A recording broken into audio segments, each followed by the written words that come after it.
မင်္ဂလာပါခင်ဗျာ MKM ရောပြန်လဲကြိုဆိုလိုက်ပါတယ်ကျွန်တော်ဒီနေ့ပြောလေးမှာဆိုရင်တော့ကိုလက်ရှိ field update မှာပါလာတဲ့ဒီ professional mode ပေါ့နော်ဒီ professional mode ကဘာဖြစ်လဲဆိုရင်ကျွန်တော်ဒီ page ကျွန်တော်ရဲ့ဒီရိုးရိုးအကောင့်ကိုကျွန်တော် page ပုံစံမျိုးပြောင်းလိုက်တာပေါ့နော် interface ပြောင်းလိုက်တာပေါ့နော် okay အဲ့တော့ဒါမျိုးကိုဘယ်လိုပြောင်းရမလဲဆိုတော့ကျွန်တော် miss တို့ကိုမြောက်ပေးတော့ကျင်ပါတယ် okay ဒါကတော့အကောင့်တိုင်းမှာမရသေးဘူးပေါ့နော်ကျွန်တော်အခြားတစ်ကောင့်မှာမရဘူးဒီကောင့်မှာရတယ်ပေါ့နော် okay အဲ့တော့ miss တို့ဒီကောင့်နဲ့ကျွန်တော်ပြပြီးတော့မယ်ပေါ့နော်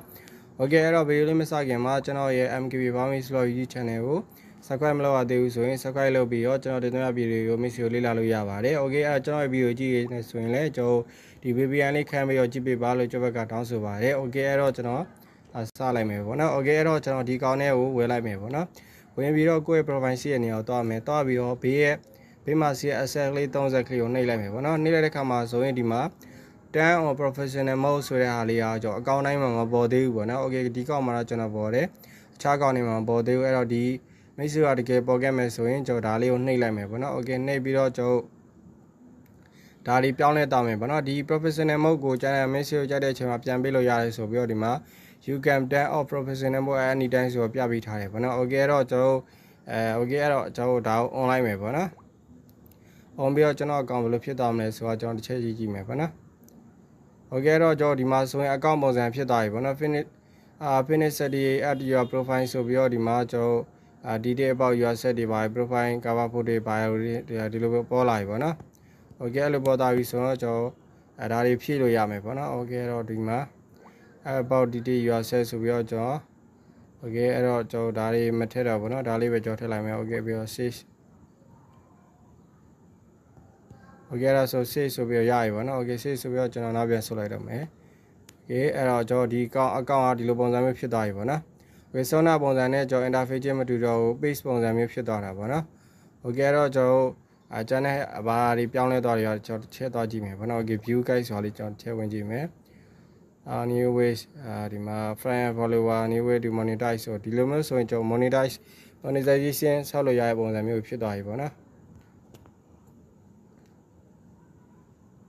ကျွန်တော်ဒီဒါကိုပြန်ပိတ်တဲ့ပြန်မပိတ်တဲ့သူတွေရှိရပေါ့နော်အဲ့ဒါတွေကိုကျွန်တော်သင်ခန်းစာတစ်ခုနဲ့လုပ်ပြပေးမယ်ပေါ့နော် okay ဒါတော့ကျွန်တော်ဆောနာရိုးရိုးအကောင့်ပုံစံမျိုးကနေကျွန်တော်ဒီလိုပြောင်းတဲ့အခါမှာဒီလိုပုံစံမျိုးဖြစ်သွားပြီပေါ့နော် okay တော့ဒီထဲမှာဘာလို့လုပ်လို့ရလဲကျွန်တော်ချက်ဝင်ကြည့်ပြန်ပြီးတော့နောက်ပြန်ဆုပ်ပြီးတော့ကြည့်မယ်ပေါ့နော်okay ကျွန်တော်ဘာပြောင်းလဲသွားပြီလဲပေါ့နော်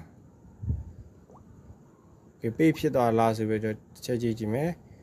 page ဖြစ်သွားလည်းမဟုတ်ဘူးပေါ့နော် okay အဲ့တော့ဒီမှာကျွန်တော်ရဲ့ interface ပြောင်းသွားလေးပဲရှိမယ်ပေါ့နော် okay ဒါတော့နောက်ကျွန်တော်တစ်ချက်ပဲကြည့်မယ် okay ဒီမှာကိုယ့်ရဲ့ interface ပြောင်းသွားတယ်ပြီးတော့ဘာပြောင်းလဲသွားလဲဆိုဘာမှမပြောင်းလဲဘူးပေါ့နော် okay view to ဆိုပြီးတော့ကျွန်တော်တစ်ချက်ဝင်ကြည့်မယ် okay အဲ့ထက်မှာဆိုရင်ကျွန်တော်ဘာတွေပါလဲဆိုပေါ့နော်ကျွန်တော် follower တွေကျွန်တော် follower 63ယောက်ရှိရဆိုပြပေးတယ်ပေါ့နော်ကျွန်တော်ဒီမှာကျွန်တော်ဘာလုပ်လို့ရလဲဆိုရင်ကျွန်တော်ဒီမှာ monetization လုပ်လို့ရတယ်ဒီမှာ star ပေါ့နော်ကျွန်တော်ဒီ live stream star ပုံစံမျိုးလုပ်လို့ရတယ်ပေါ့နော် you are not eligible ဆိုပြီးပြပေးတယ် okay အဲ့တော့ကျွန်တော်ဒီမှာ follower 1000ရဲ့ constitute ရက်စောက်ချက်တွေမှာ follower 1000ပြည့်မယ်ဆိုရင်ကျွန်တော်ဒီမှာဒါတွေလုပ်လို့ရမယ်ပေါ့နော် okay အဲ့မြန်မာနိုင်ငံမှာတော့မရသေးဘူးပေါ့နော် okay ဒါတွေပြောင်းလဲသွားမယ်ပေါ့နော်မိတ်ဆွေတို့အစဆိုရင်ဒီ Facebook page မှာပဲလုပ်လို့ရတယ်ပေါ့နော်အကောင့်မှာလုပ်လို့မရဘူးပေါ့နော် okay အဲ့တော့ဒီမှာအကောင့်မှာဆိုရင်မိတ်ဆွေလုပ်လို့ရသွားပြီပေါ့နော် okay ဒီမှာဆိုရင်တော့မိတ်ဆွေတို့ feature တွေပါတင်လို့တော့မရတော့ဘူးပေါ့နော်ဒီ page ပုံစံကြီးဖြစ်သွားပြီပေါ့နော် okay အဲ့တော့ကျွန်တော် customer အနေနဲ့ဝင်ကြည့်မယ်ပေါ့နော်ဝင်ကြည့်တဲ့အခါမှာဆိုကျွန်တော်အကောင့်ဘယ်လိုပေါ်မလဲပေါ့နော်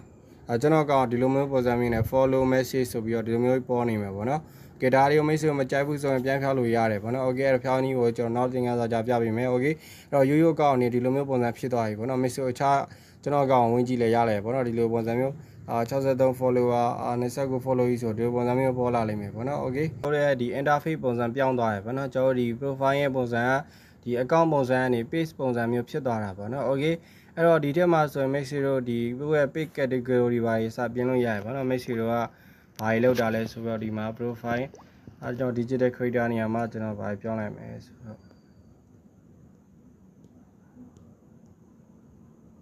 အဲ့ကျွန်တော် designer ပဲပြောင်းလိုက်ပဲပေါ့နော်ကျွန်တော်တပ်ဖို့နေမှာပြင်နေဆိုတော့ okay အဲ့တော့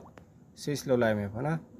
okay save လုပ်လိုက်မယ်ပြီးတော့ WhatsApp Facebook တွေပါဖြုတ်ခြင်းလည်းဖြုတ်လို့ရတယ်ပေါ့နော်ဒါရပြမပေးဘူး link monthly okay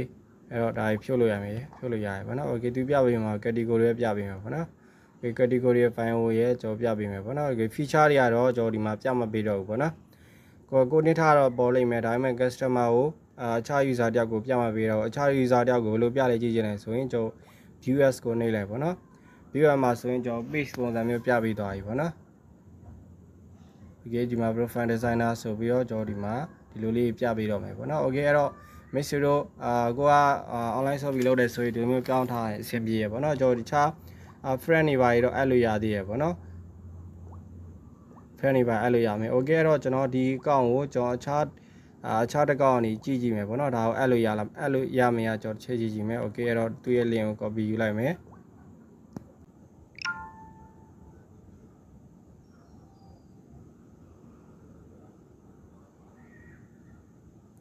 โอเคအခြားတယောက်ကနေကြည့်တဲ့အခါမှာဆိုရင်ကျွန်တော်ဒီလိုပုံစံကြီးပေါ်နေပြီပေါ့နော်။ဒီလို follow ဆိုတဲ့ပုံစံမျိုးကြီးပေါ်နေရပါတော့ကျွန်တော် friend တွေပါအဲ့လိုမရတော့ဘူးပေါ့နော်။ add friend တော့လုပ်လို့ရတယ်ပေါ့နော် add friend လုပ်မယ်ဆိုရင်ဒီကနေပြီးတော့ add friend လုပ်လို့ရတယ်ပေါ့နော်။ဒီ exactly 30 click ကိုပဲနှိပ်လိုက်ရမှာပေါ့နော်။ကျွန်တော် add friend လုပ်လို့ရမယ်ဒီမှာ add friend လေးပေါ်တယ် message ကနေပြောချင်တယ်ဆိုရင်တွားပြလို့ရမယ်ပေါ့နော်။ Okay အဲ့တော့ကျွန်တော်ကြီးတော့မပြောင်းဒီသူ့ရဲ့အလုပ်ပုံနေရတာပြောင်းလဲမသွားဘူးပေါ့နော်သူ့ရဲ့ပြောင်းသွားတာဆို interface လေးပြောင်းမသွားရပေါ့နော် okay cancel request လုပ်လိုက်မယ် okay add friend နေရာမှာကျွန်တော်ဒီ follow and follow ပြောင်းလို့လည်းရမယ်ပေါ့နော်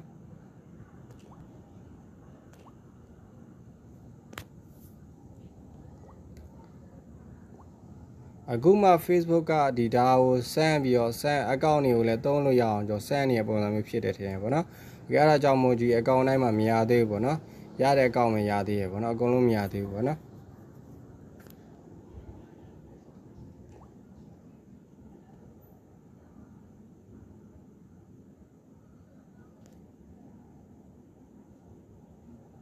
โอเคစစချင်းမှာဆိုဒီလို follow ပုံစံလေးပဲပေါ်နေမယ်ပေါ့နော်โอเคအဲ့တော့ message တော့ add channel ဆိုဒီဘက်က access ကလေး30ကလေးကိုနှိပ်လိုက်ဒီမှာ message ပို့ channel ဒီမှာ friend add channel ဆို add friend ဆိုပြီးတော့နှိပ်လိုက်ပေါ့နော်โอเค block channel ဒီမှာ block လို့ရသေးရပေါ့နော်အဲ့ဒါဒါပေမဲ့အခြားသူတယောက်ကိုဒီနေရာမှာကျွန်တော် feature လေးလည်းပြပေးသေးရပေါ့နော်โอเค feature တော့ပြပေးတယ်ဒီမှာ designer profile အကွက် category အစာပြပေးရပေါ့နော် feature ကိုတော့ကိုယ့်အကောင့်မှာတော့ပြမပေးတော့ဘူးတင်းနေတယ်ဆိုရင် edit profile detail တွေကနေပြီးတော့ message တင်လို့ရတယ်ပေါ့နော်အခြားသူကိုလည်းပြပေးရဒီလိုအခြားသူကိုဒီလိုပုံစံလေးပြပေးမှာပေါ့နော် okay အဲ့တော့ message တို့ကြက်နေတဲ့ဆိုရင်ဒီလိုမျိုးပြောင်းလို့ရတယ်မကြိုက်ဘူးဆိုရင်လည်းမပြောင်းလို့ရတယ်ပေါ့နော် okay အဲ့တော့ဒီလိုမျိုးဖြစ်သွားတဲ့သူတွေကိုပြောင်းပြီးသွားတဲ့သူတွေကိုဘယ်လိုပြန်ပေးရမလဲဆိုတော့ကျွန်တော်နောက်သင်ခန်းစာကြ message တို့မျှပေးပါမယ် okay အဲ့တော့ message တို့လေ့လာခြင်းနဲ့ဆိုရင်ကျွန်တော် YouTube channel ကို subscribe လုပ်ပြီးတော့ message လေ့လာလို့ရပါတယ်အဆုံးကြည့်ပြီးကြတဲ့အားလုံးကျေးဇူးထူးထူးပါခင်ဗျာ